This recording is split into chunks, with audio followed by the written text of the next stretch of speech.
Hello, everyone. Welcome to another Peaceful Solution Character Education certification course. Everyone can be seated.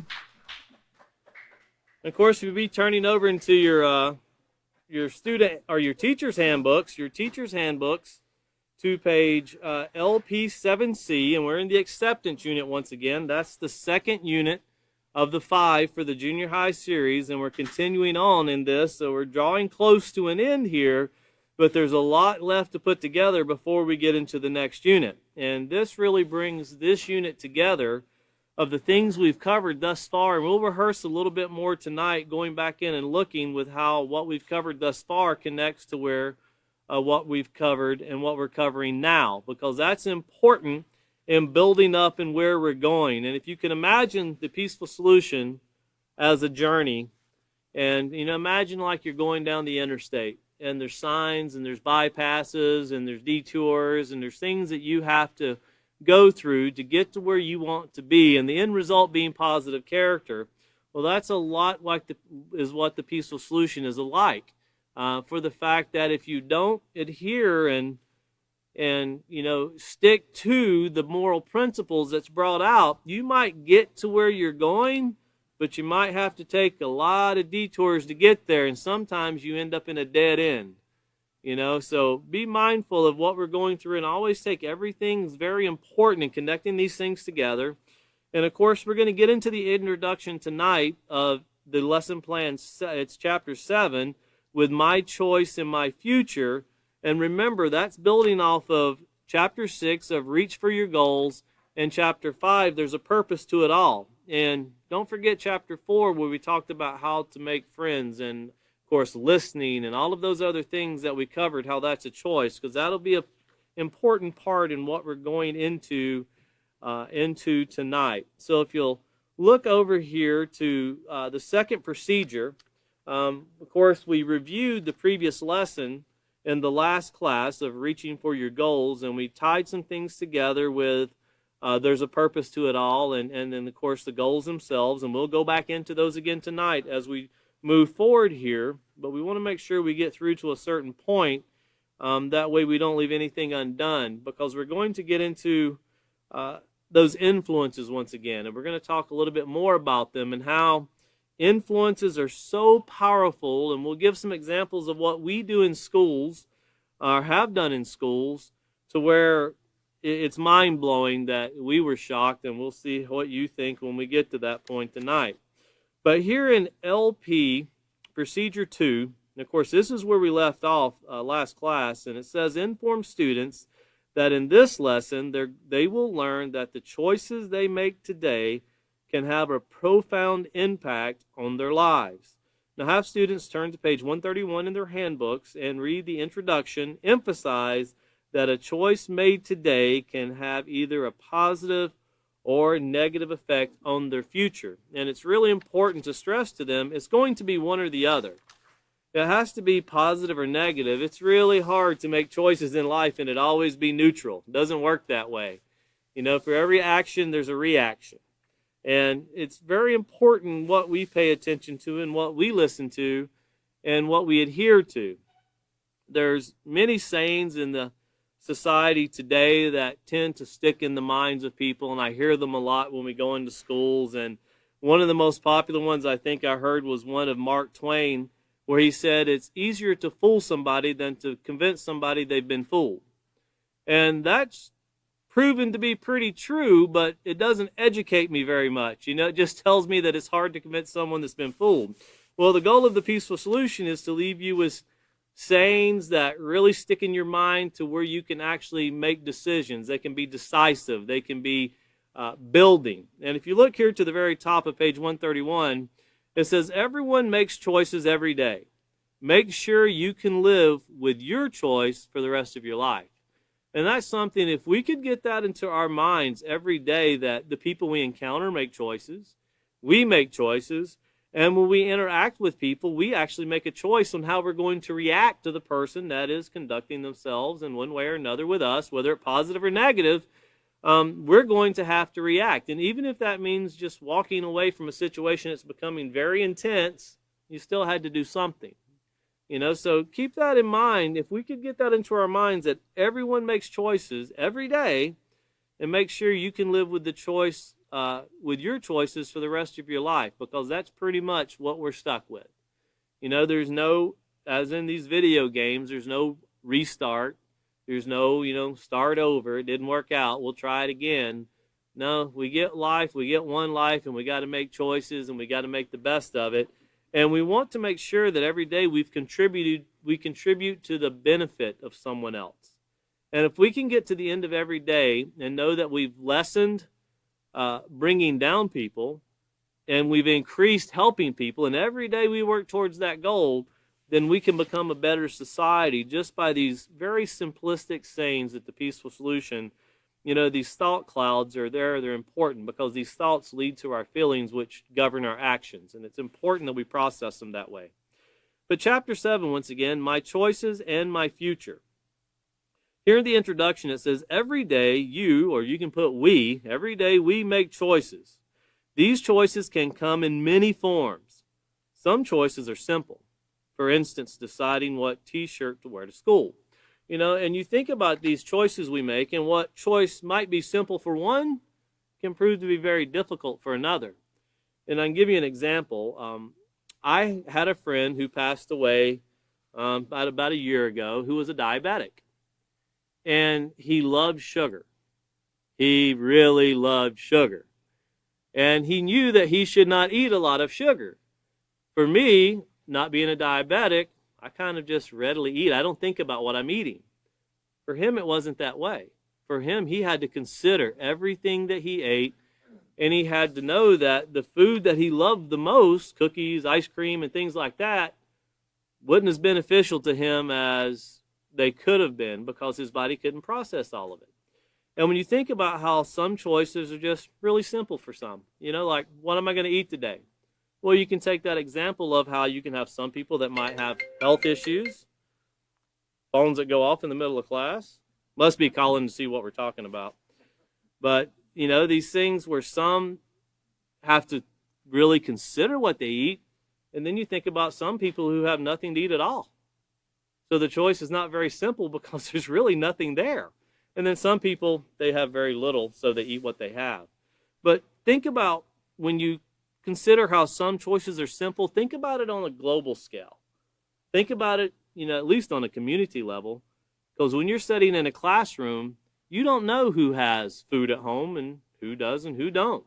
And we've learned that being in schools, there's some children that their meals come from school. We even seen that in Abilene during COVID when the schools shut down, not this year but last year, how they had to remain open their lunch cafeterias because that was the only place that a lot of students were able to get a meal.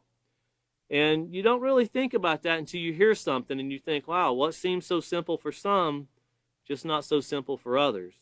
But here, when you're reading this and we're talking about acceptance, make sure to always consider the examples you give, consider how it might be simplistic to us, might not be so simplistic to somebody else, especially when you're teaching an international class, where you're teaching, it could be villages in Africa or fractions in Latin America or things of that sort.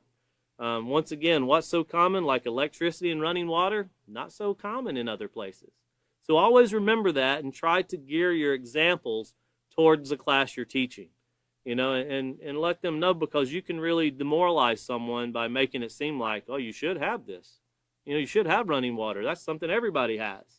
Well, go tell that to Flint, Michigan, see what their running water's like. I think they'd rather have the water coming out of the ground than out of the sewer too.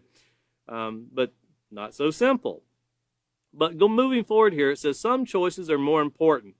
For example, a friend could ask you to skip class or shoplift as a shoplifting item just to see if you could get away with it. Now, think about that. So let's do it just to see if we can get away with it. Well, what's the options? We get away with it, it's like you steal the bike. I got a brand new bike, but you can't show anybody, so you got to go hide it. Can't tell your parents you got it. Don't want your friends to know you have it outside the one that helped you steal it. That's not really an honest friend to begin with. So when you start taking these things and doing things that, well, if we get by with it, we got to hide it. Well, what if we don't get by with it? Well, then we're going to get in some legal trouble. So best case scenario, what you stole, you need to hide and not let anyone know you have it, right? Well, eventually, you always get found out. Always get found out. Even if that means stuffing $500,000 in the wall somewhere, a plumber will find it. We've seen that in the news here recently, too. And, people don't come very readily to claim who put it there, but, everything eventually gets found. Everything eventually comes to light. Even, the biggest thing with Jimmy Hoffa. Where's Jimmy Hoffa? Well, who knows really, but I'm sure that'll come to light one day. But these are things that we see in society. We see everything eventually that you think is hidden and put away over time, and it could be beyond a person's life. Eventually it shows. So we want to be remembered for doing positive things, not left in the history books for that's the thing he did right there. But continuing on here with the shoplifting and trying to see if you get away with it, well, notice some choices can mean the difference between life and death, such as experimenting with drugs or alcohol. In the fentanyl that Catan and William has talked about in their classes and going through parts of this book, and how deadly it is. And anybody can see in the news today the enormous amounts of fentanyl. And I seen in the news just the other day where one bust of fentanyl, they said, could have killed every person in the state of Texas. That's a lot of drugs, you think. But when they showed it on the table, it was like that wide and that deep and about that high. And that right there could have killed every person in the state of Texas? That's an enormous amount of people. And you think about people that experiment with these things and they take a risk. Well, what's the benefits? When you think about, well, I want to do drugs, well, what is fentanyl supposed to do for me? You really don't know. You just want to try it and see. Everybody says it's great. Well, everybody that's still alive might say it's great, but you might want to check the people that can't speak for themselves that died from the overdose, which is enormous. You see that more people dying from drug overdoses than car accidents. And it seems like you're always reading about somebody dying from a car accident, but you don't really see how many people are dying from drug overdose until it makes national news, like in Ohio earlier this year, where they had shipping containers or, these containers of trucks that had freezers to store the bodies in. And it wasn't for COVID, it was for drug overdose. And they couldn't house the enormous amount of bodies being processed because this drug had made it into that community. Well, those people only get one opportunity, one chance, as they say. You take it, and you don't live to talk about it. You're not there to brag about how you made it. And that's one thing with overdosing. Most people don't make it through it. Some people do, and then they tend to try it again because I made it the first time, it won't be that bad. Well, no, it does. It kills. The same as alcohol. When someone abuses alcohol, and especially when we're talking about youth in the 12 to 15-year age group that we're teaching this to, alcohol for them should be something that's not an option. It's illegal. They shouldn't be drinking at that age. It's illegal in every state to do so at that age. So that's something, drinking and driving, drinking period, is something that shouldn't be an option.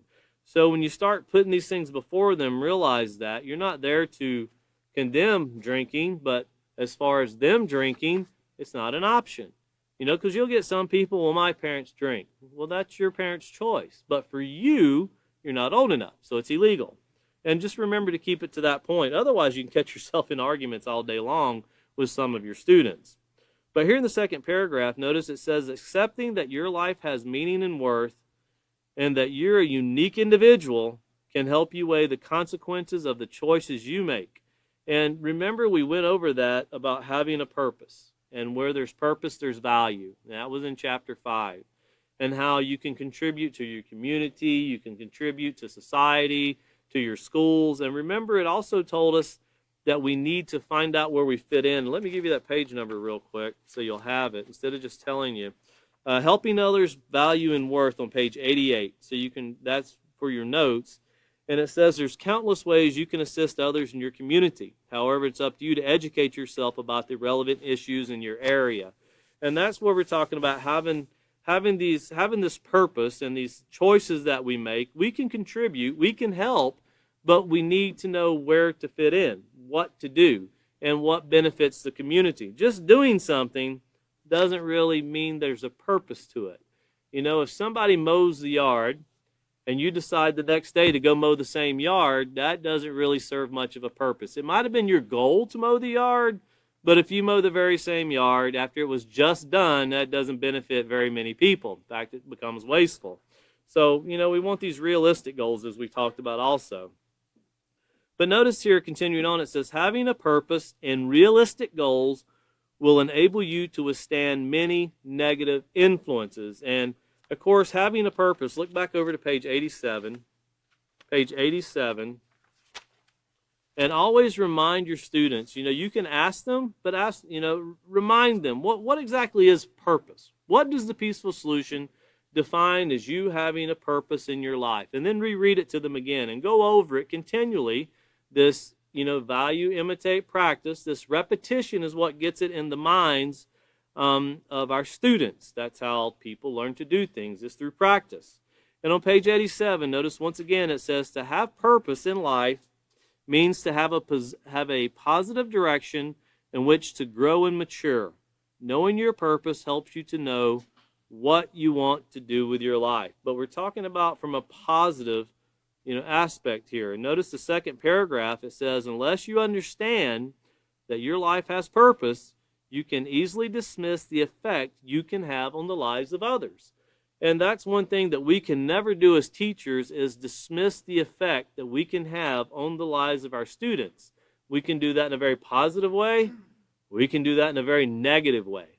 And when you think about even schools, you also have to include the teachers and who they work with. So the employment, the work areas there, the workforce. And you consider how a teacher doing things or saying things negative can affect the minds of the students, can affect the minds of their co-workers. Bullying just doesn't take place amongst young people. It takes place amongst all aspects of life. All age groups fall victim to this, sadly, this negative character trait of bullying and degrading others, which is not something we should ever practice because it takes away from the purpose someone could have had. And, you can demoralize someone to where you can derail them, so to speak, just like a train is derailed to where they were heading and they were doing so well, and then you say something and they just totally give up on the goal that they had, which was realistic, but the determination was kind of put out, the flame, so to speak, from negative commenting or negative abuse, bullying, to the point they just give up. And then some people just give up because they don't feel that what they're doing is benefiting anyone around them. But teaching character education is something that you don't teach it today and see the results at the end of the, let me see what we got now.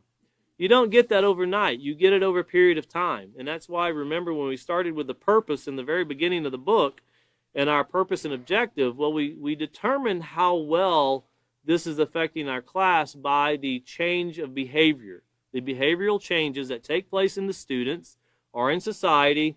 And then we know what to go back and rehearse a little bit. If we see something's lacking, we go back and we rehearse that part. Well, that's the purpose of the teacher, and the goal of the teacher is to bring about this positive character through this education. But continuing on here in that paragraph on page 87, the second paragraph, it says, without an appreciation of just how significant you are to your family and friends, you might begin to feel as if your life has no direction or value. Never think of your life as meaningless, unimportant, or useless. Well, why shouldn't I do that?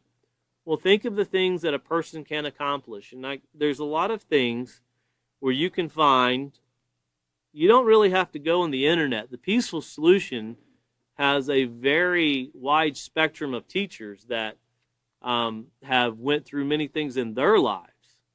And you'll find many adults, young adults, teenagers, that can actually vouch in the Peaceful Solution, which we have a large group of teachers in the Peaceful Solution through many different countries. And speaking with them, you learn a lot about people's stories. But there's people that have been pushed to the end, people that have been pushed to where they were put in solitary confinement for years for choices that they made through the lack of education or the lack of someone explaining, for them to turn it all around and to help thousands of people. There's people that were once drug addicts. There are people that once had no hope, but they were able to move past these things and to help others and understand what you're going through. One thing we have in the Peaceful Solution is someone suffering from a challenge. Odds are we have teachers that have been through it and moved past it, and they can actually help someone and kind of empathize with that person and what they're going through and how they can be someone who can tell them, you can do this, I know, I did it. You can do it too. But you got to want to do it. And it doesn't seem easy when you first start, but once you get past the hump, you look back and you never recognize that person that you used to be. You look back at that person and think, man, I can't even believe I was that person. When before that, you could never believe you could be a great person, a positive person, doing positive things. Everybody has that potential, and we got to remind each and every person that they do have that potential, and getting over that hump is where we're all trying to go. And sometimes that hump seems like you get, the little engine that could, you get to that top and you come back down. You get to that top and you come back down. Eventually you have to set your determination to where you get over it. And whenever you start looking around yourself, one thing that can help you is when you truly care about people and you start looking around and you see all the people you're hurting or you bring down with you, and you start seeing the pain you can cause in someone else's life, sometimes that can be enough to help people to get past it. Sometimes people are lonely and don't have anyone, and they have a harder time fitting in. Students do that too. Some people are very introverted. They don't really get along with a large group of people, but by themselves. I knew a person he was pretty much an introverted person, but he was a great teacher. And put him in front of a group of people, one of the best teachers you could ever see. Get him away from a podium, he'd rather be a loner. And that's kind of the way he was. But he was, could be called one of the best teachers, if not the best teacher ever. A lot of people were educated by this man, and still are being educated this day by this person. But big crowds were not his thing, and big crowds aren't my thing either. I would rather go into a store that has nobody in it than go into a store that is full of people. I don't know what it is. I just don't like it. That's just not me. I just don't like I don't mind being with big groups of people in character education conferences or speaking engagements, but I don't like being in big scenes out in the communities like when we go to Washington, D.C. I just don't like being where there's just so many people. That's something that I could just find me a classroom somewhere and I'll be better off there. But you do what you got to do and you fit in where you can. But continuing on here, it says, everyone has something to offer and to contribute to the lives of their family, friends, and society as a whole. You can do whatever you set your mind to do. And remember, we already talked about setting our mind in advance, waiting for those curveballs and pitfalls, making sure we're prepared, not waiting for them to sneak up on us, but knowing that we're prepared when they come. And then last year it says, standing on the firm foundation of your purpose demonstrates that you accept your life as worthwhile and meaningful. So remembering your purpose, and then of course you have these goals that we talked about as we went over in chapter 6, and looking over to page 116, we talked about realistic goals, because you can have goals, but they have to be realistic. If they're not realistic, you're setting yourself up for failure. It's like somebody that's, it'd be like, I'll use myself as an example. It wouldn't be very smart for me to go, I think I'm going to go run the New York Marathon tomorrow. I probably would make it a quarter mile and pass out somewhere. Not very realistic for me to consider doing that. I'm just not in shape to do it. It wouldn't be very realistic for me to go, tomorrow I'm going to go change the world. No, I can actually help start with a group of people that have the same common goals and work together, and over a time period, make changes. And we've seen that. We see people that do that in history has made changes and changed society drastically. When you think about the light bulbs that are burning, the concrete that the foundation is set on, or the steel beams that hold up the building. All of that was innovation of someone that changed society for pretty much. But here we talk about these realistic goals. Sometimes, what is a realistic goal? Some people will tell you it's not possible. And I'll give you the one that I just brought up. Say that we're going to take this character education program and we're going to change the world. Some people would look at you and go, there's no way. My question is, when someone says that, is why? Why is there no way? The only thing it takes is a group of people working together and sharing common goals and showing other people the benefit of them. For it not to be possible, you're saying that there's another group of people that are in no way going to behave positive and they're just going to do negative things their whole life.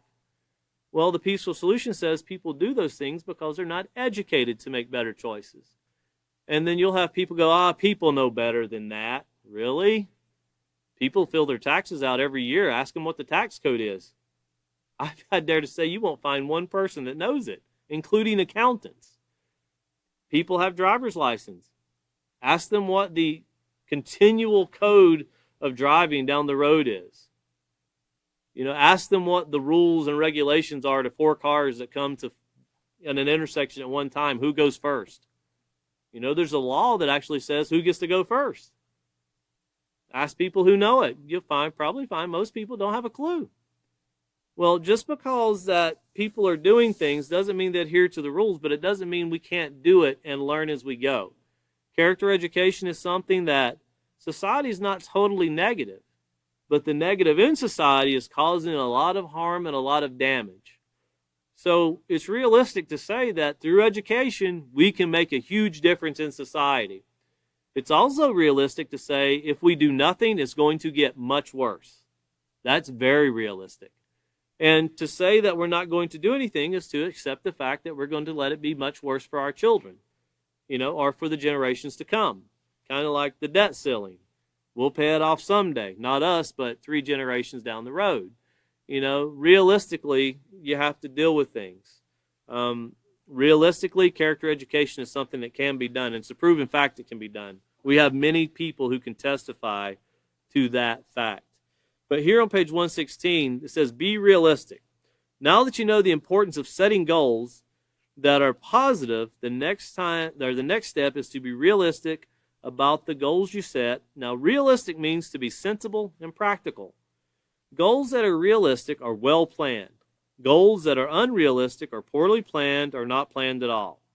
They are pursued without consideration of all that would be required for them to be accomplished. To be realistic about the goals you set, take into account the following questions. And of course, we have some questions here we'll just read over very quickly. One is, how long will it take for you to accomplish what you want? 2, is this something you can accomplish by yourself, or will you need assistance from others? 3, will you need additional information to pursue your goal? 4, what sacrifices will you have to make? And then last but not least, will you need money to accomplish your goal? And all of those things put together will help you get an idea of what's done. And when the Peaceful Solution was formed many years ago, these things were put into play. They were considered. What needs to be done? How can we do it? Sacrifices that need to be made. All of these things bringing together what brought forth the character education program. And you can think about in 25 years from a conception of an author that spread out to some teachers and some parents, that spread out here in the United States to many different states, that spread out to the country of Trinidad and Tobago, and to Jamaica, and to Nigeria, and to Kenya, Zambia, Morocco, and now you can just keep going for 34 countries right now that we have schools in, and other countries wanting every day translated into multiple languages now because of the heavy request of having this program in their language. And all of that started from one man that remembered something his father said when he was young. And to say that, you can't do it. In just 25 years, we've reached 34 different countries, and it's still counting. And it's endless to people that watch these classes online.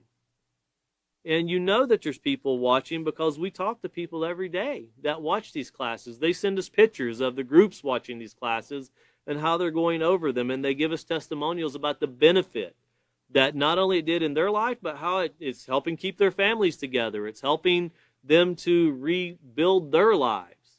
And when you think about how that works for adults, think about how much more we can benefit children if we can help them not to make the same mistake that we've made as adults.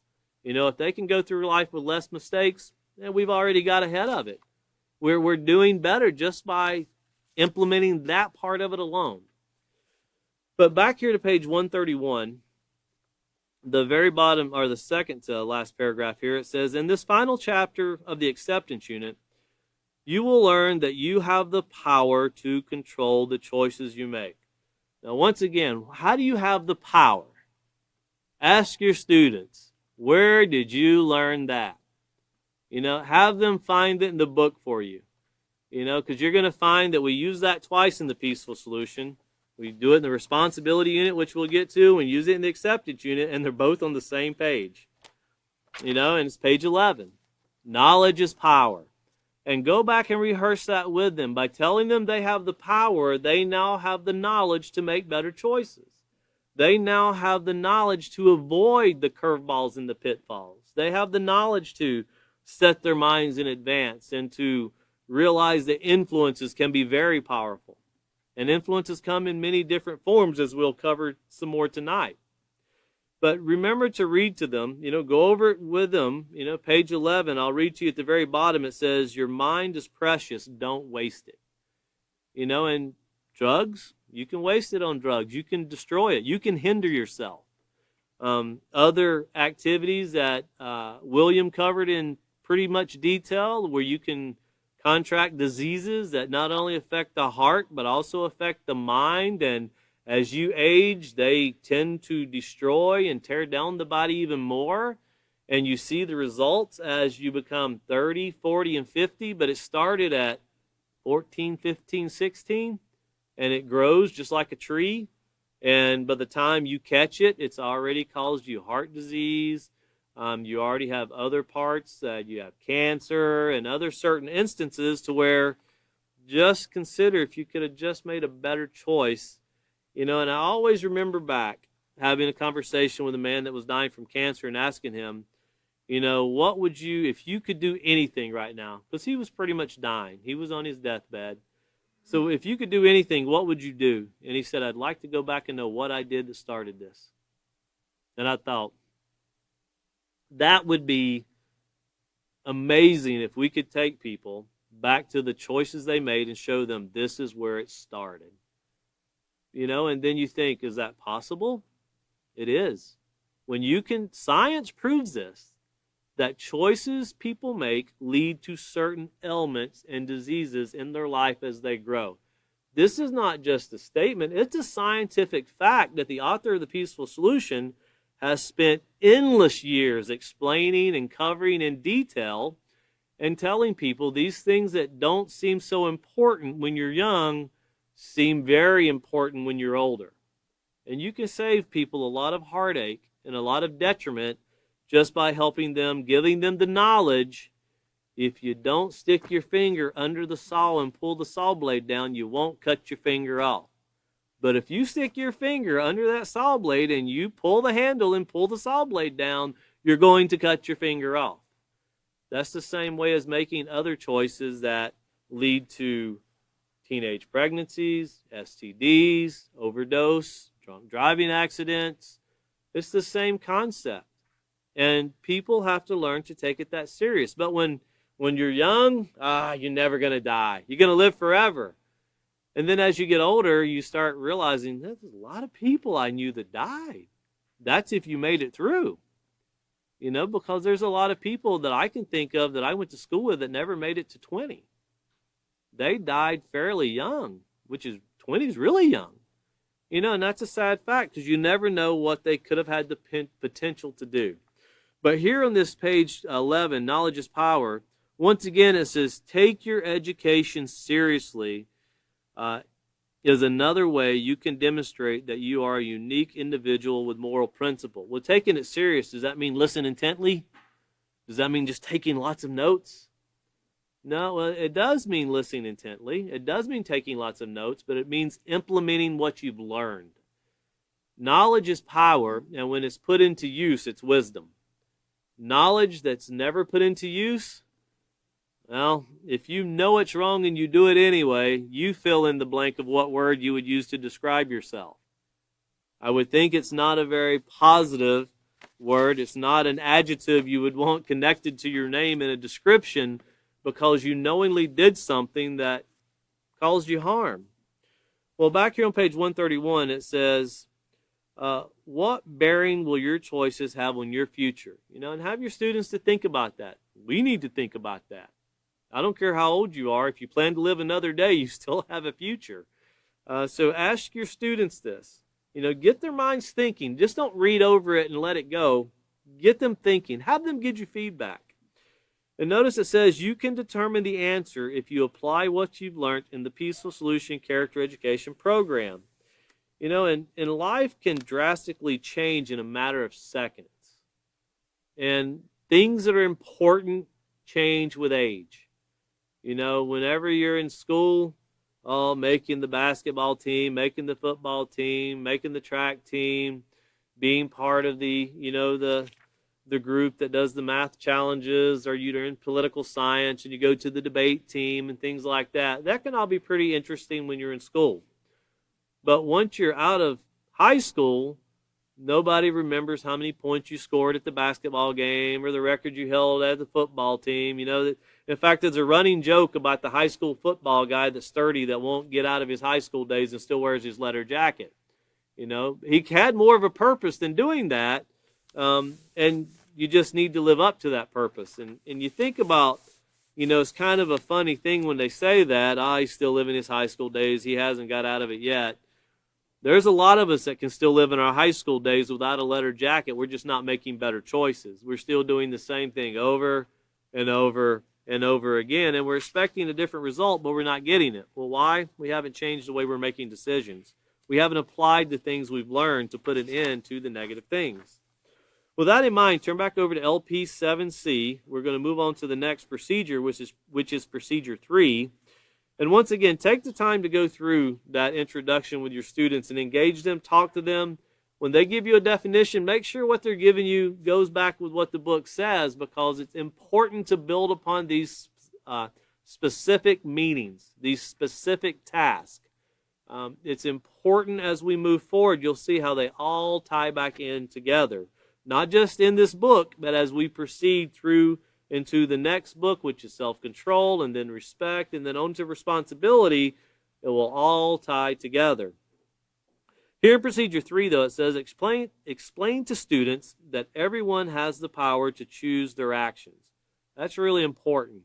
Everyone has the power to choose their actions. Now, in saying that, that means you're not going to be able to look and say, well, so-and-so made me do it. I wasn't going to do it, but they made me do it. No, we all have a choice. Just like we went over listening was a choice, everything we do is a choice. And when it fails, we're going to have to live with that choice. If it succeeds, we gladly live with that choice. But notice here it says, however, their choices can be manipulated by external influences. Ask students for some examples of influences. Answers might include television, movies, songs, actors, singers, family, and friends. Stress that some influences are positive and some are negative. A positive influence would be someone they admire because he or she possesses a moral character and who influences them to do well in school or to choose a specific purpose in life. An example of a negative influence would be someone who influences them to use drugs or other substances that can harm them physically and mentally. Stress to students that yielding to negative influences can have a detrimental effect on their future. Detrimental meaning very negative. It can destroy. It can alter. It can really hinder it to the point to where you can't make a change. Like cutting that finger off, you're not going to get it to grow back. It can be very difficult. We'll have students turn to pages 132 to 135 in their handbook and read the section entitled Influences Are Everywhere. Discuss with students some of the influences they have in their lives. Now, turning here to page 132, and we're going to discuss some things that I found was very interesting as I went through this, and we'll read a little and then kind of show how there's some things that are just programmed in our mind. And we don't need words. Sometimes we just need pictures. And that can actually tell us the whole story. So starting off here on page 132, it says, an influence is anything that affects the way we think, our interactions with others, and the choices we make. But as we learned in the character unit, you can also remind them it has the ability to change the way you think, the way you feel, and the way you act. And remember, that was on page 60 of the character unit, so you can have a reference for that. Continuing on, it says, whether or not you are aware of it, you are constantly being bombarded by various influences. Every time we turn on the TV, we are being influenced by the shows and commercials that we see. I want to read you something here that I had to print it off, and was really interesting to me, what was said and the information they give. And one thing I found, I just Googled U.S. spending on advertising in 2020, which that was supposed to be a very down year because of COVID. And it says it was calculated that the total advertising expenditure in North America for 2020 was right at $250 billion. That's businesses spending money to get you to come spend money. $250 billion. Due to the impact of the coronavirus on the industry, the spending decreased. However, it is expected to rebound to $300 billion this year, by the end of this year. $300 billion, and that's just in North America. That's Canada, United States, and Mexico. That's an enormous amount of spending. But then you think about, the companies and the athletes, and you hear about these athletes that make money, and I was really amazed, and this is the power that athletes have. For example, I'll read to you, and I'll read their names, and this is not to endorse them. This is just to show you how powerful influences can be in advertising. The number one moneymaker, his name is Conor McGregor. He's a fighter. He actually only made $22 million fighting, only $22 million. In advertising and endorsements, he made $158 million. So he made $22 million for his profession, and just using his name and getting out there and holding something up and talking about it, made $158 million just off his name. Cristiano Ronaldo, who's a very popular soccer player, actually made $70 million for playing soccer. He earned another $50 million by allowing his name to be put on shoes, shirts, holding Coca-Cola up and saying he drinks Coke. That was very interesting that someone can make $50 million just by doing that. Another very popular person, LeBron James, made $96.5 million. This is 1 year. He made $31.5 million for playing basketball. I used to play a lot of basketball. I never made a penny. I could not imagine making millions to play basketball. But he made $65 million in endorsements. So literally $65 million, and there's a lot of repercussions that you'll see in the news coming toward him and other people that use Nike products, who's paying them a lot of money due to they're saying that the workforce is very oppressed. So you'll see a lot of implications, and it does seem odd that, because when you think of Nike and endorsing LeBron James, you don't think of Nike when you say basketball. You think of Air Jordans and that, which is much more, which I didn't even look up Michael Jordan's brand in Nike, which is very profitable. But then I looked at people like Roger Federer, who is a very popular tennis player, and he pretty much took the year off. He only made it was $300,000. Took the year off. I think he got paid for an appearance at tennis tournament and played something. $300,000. But he made $90 million in endorsements. just by holding up that tennis racket, using that certain ball, wearing that certain shoe, made $90 million just by lending his name out there because he connects to something. And then there's other basketball stars and so forth that, another one, Kevin Durant, made $31 million playing basketball, but made $44 million letting his name be used on stuff. Drinking that certain drink, eating that certain yogurt, doing that certain thing. People look to them, and that shows how powerful the influence is by these sports athletes on the lives of youth or adults that buy things. When you can pay someone $50 million a year just to make sure you wear that name brand shoe, and then think about Nike itself. Do you really, when you see Nike, do you have to see the word Nike? Is it just a swoosh symbol you have to see? And when you think about the power of influence, if I was to tell you, in the United States, we have two major hardware stores where you can buy lumber. One's orange, one's blue. Do I really have to tell you one's Home Depot and one's Lowe's? You really can identify them just by the color and what they do. And when you see an Amazon box, do you need to see Amazon, or you just need to see that logo that comes up the side? And then you hear, well, that delivery service, I use the big brown truck. You immediately know it's UPS. And then you have companies like, and they do it to show the power that they have of their brand. Doritos has recently, in the last 2 years, come out with commercials where they brag, we don't have to tell you who we are. All you have to do is see what we make, and you know who we are. And all they do is show the shape of the chip. And they brag about it. That's how powerful we are. We can actually do a commercial and never even tell you who we are, but you're going to want what we're showing you. And when you think about the influences that these people have that generates this enormous amount of money, like Apple, everybody knows that when they see it. There's other logos that when you see it, you immediately know who they are. When I see a globe and 2 olive branches, that's Peaceful Solution for me. I immediately know what that is. When I see it on a piece of literature, when I see many advertisements going through all the world, commercials being made, when I see that, I know it's Peaceful Solution. And there's other things that you can see, symbols that you identify things with as positive or negative. There's symbols that I see that I know is negative. I want nothing to do with them, just from the symbol I see.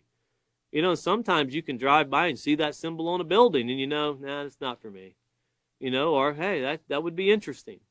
But when you think about these things and the power that they play into the mind, and then you start thinking about music and how powerful music is, and then you look at what took place recently in Houston, to where here you have a concert going on, people being trampled to death, the concert's still going on, and you still had this trampling, and everybody's wondering, well, how did you have all these people get trampled?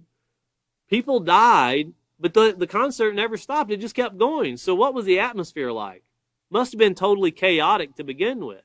It kind of lets you know that when the people on stage don't realize there's a huge mess going on out there, what was going on must have been pretty chaotic to begin with.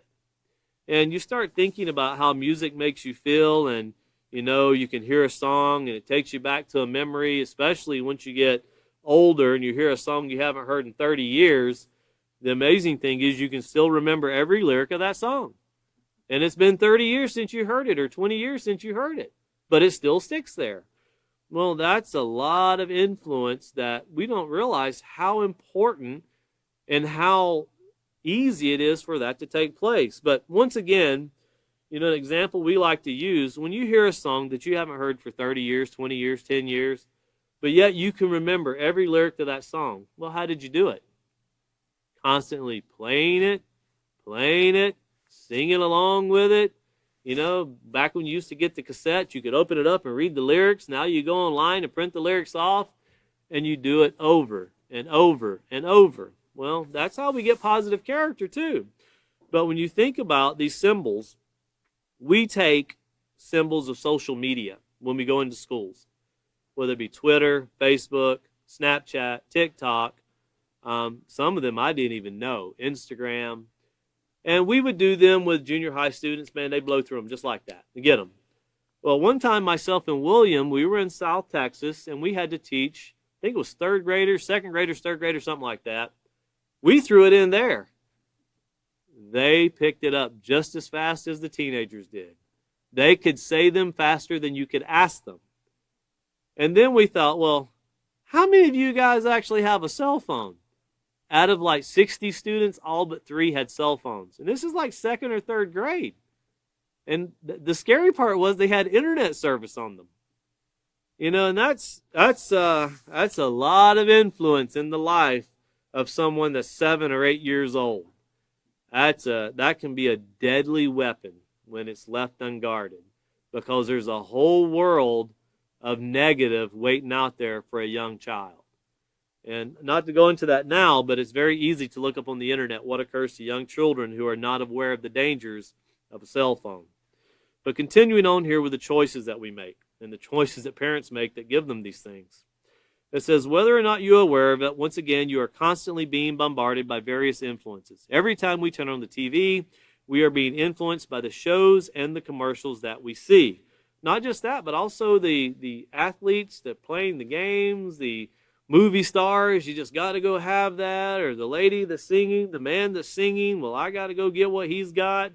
More people bought glittered gloves in the 1980s and had no purpose. They only bought one, just to be like Michael Jackson. Didn't need the other one, just needed the one.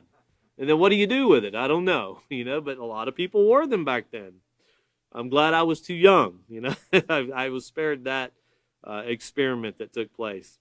Well, advertisers are very aware of how we are influenced, to the point they spend billions of dollars. They promote their product in the most enticing way in order to persuade us to buy their merchandise. Advertisers also play on our need to be accepted and to fit in. Notice it doesn't say advertisers support our needs in life to be positive. They play on our needs to fit in. So that lets you know not all people that advertise are really concerned with your health, with your positive choice. Businesses, I would say, and I'm not trying to sound detrimental, businesses are in business to make money. And that's their goal. That's their purpose. Make as much money as they can for their investors. And CEO, look up how much CEO, these chief executive officers, watch and look to see how much they make when they produce at high levels. You'll also see when they get fired, they'll get severance checks that are millions of dollars, because they generated an enormous amount of income. Well, how many cell phones do you need to sell to pay the CEO $100 million a year? That's an enormous amount of money. It also lets you know how much it's marked up and how many ways they get into your pocket now through not just the cell phone, but the apps you buy. And they continually charge you here and here, and there again, to the point you don't realize it until you get your credit card bill. Then you realize I still got that app that I haven't opened in a year. But once again, they play on this acceptance, this wanting to fit in. And it says commercials seem to say that if you dress a certain way, walk a certain way, eat a certain food, and look a certain way, you'll be cool. You'll fit in and you'll be accepted. Kind of like the Cheetos cat. He's always cool. He's always got his sunglasses on, and you eat Cheetos and you're cool. In fact, that the one Cheetos commercial that I seen on the news, it was a couple weeks ago, as long as you have Cheetos on your fingers, you don't have to do any work because you got that on your fingers. So you're free. You can be lazy. Shows the guy at work, and they bring this big stack of papers, and his hand's dirty. Oh, you can't do it. People moving furniture and really need help, pulls out his hand. Oh, he can't do anything. And the way they make it sound like if you eat Cheetos, you don't have to do anything. Just eat Cheetos. No work whatsoever. And everybody will accept the fact you're lazy. Just eat Cheetos. And in the way they advertise that, it's like, oh man, if everybody ate Cheetos, we're just going to be a society that collapses. And it's kind of humorous the way they advertise it, but it makes you wonder, what kind of person are they trying to reach? But continuing on here, in the last paragraph, it says, of course, TV is not the only influence. We are also influenced by movies, songs, the internet, which has grown enormous since this book was written, magazines and books, which are pretty much now digital on the internet, friends and family, just to name a few. When you think about how things have progressed from the old vinyl albums to now you want a song, you just download it on your phone and play it all day long if you want to. And you can even put these earbuds in to where you can tell people, I'm not listening to anything, no. But they've even made them quiet to where no one can tell what you're listening to. But once again, if you're a parent, if you're a teacher, get involved in the lives of your students or your children. Find out what they're listening to. If you give them a phone and you give them access to the internet and you don't get involved in what they're doing, then you're part of the problem if they get in trouble. Because you gave them a doorway and you accepted the fact that you opened this for them to do whatever they wanted to do. And if someone's going to give their child something, they need to be aware of what's out there. And you don't need to be the one that's sitting in front of the TV one night being interviewed by the local news saying, I just want other parents to know that this occurred to my child and this can occur to your child too. And I'm not making fun of people that do that. My heart goes out to people that had to learn a lesson that way, that had to see how harsh reality can be, how harsh society can be. Because you'll see that. Just go on YouTube and watch. You'll see a lot of parents saying, I hope other parents learn and know that this took place and I should have, if I could only go back and redo it. Just like the person that, if I could only go back and see where this cancer started in my life, I'd like to do something differently. Well, that's their own life. How much more does it hurt when it's your child's life or somebody's life that you were responsible for that you didn't do anything for, that now you could have went back and done something different? That can be very hard to live with, but you don't have to be caught in those situations. We don't have to be caught in those situations. Continuing on here, it says some of the influences are clearly negative, and we can see that in society. But to me, this is just me speaking, when I read about Conor McGregor and Conor McGregor's life and what he does for a living and how he conducts himself and all the legal issues he gets himself in, I find it astounding that people pay him $120-something million to endorse their product. I would not want my children beating each other in a squared circle or whatever they call that and thinking that when he submits, then I've won. I'm the better man now. That's not something I would want for my child. So if I'm going to go buy things that say Conor McGregor, I got to kind of know I'm endorsing that.